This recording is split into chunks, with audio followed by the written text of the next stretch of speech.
ইসরায়েলের নিরাপত্তা, প্রতিরক্ষা ও কূটনৈতিক অঙ্গনের প্রায় 600 সাবেক কর্মকর্তা মার্কিন প্রেসিডেন্ট ডোনাল্ড ট্রাম্পের কাছে একটি খোলা চিঠি পাঠিয়েছেন। চিঠিতে ফিলিস্তিনে অবৈধ বসতি স্থাপনাকারীদের সহিংসতা বন্ধে হস্তক্ষেপের আহ্বান জানিয়েছেন।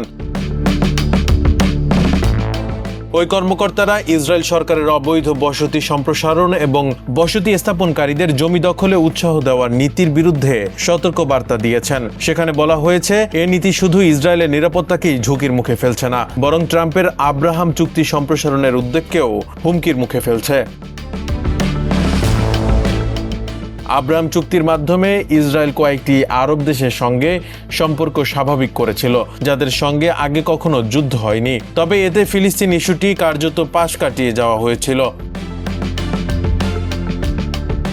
বিশ্লেষকদের মতে এই চিঠির উদ্দেশ্য হল হোয়াইট হাউসের ওপর প্রভাব সৃষ্টি করা এবং স্বাক্ষরকারীদের দৃষ্টিতে বিপজ্জনক হয়ে ওঠা পরিস্থিতির লাগাম টেনে ধরা। এই অবস্থান ইসরায়েলের প্রতিরক্ষা মহলের আগের সতর্কবার্তার সঙ্গেও সামঞ্জস্যপূর্ণ। সেখানে বলা হয়েছিল, বসতি স্থাপনকারীরা ক্রমেই নিজেরাই উদ্যোগ নিয়ে ইসরায়েলি সেনাবাহিনীর হয়ে কাজ করছে, যা শেষ পর্যন্ত ইসরায়েলি সেনাদেরও ঝুঁকির মধ্যে ফেলছে।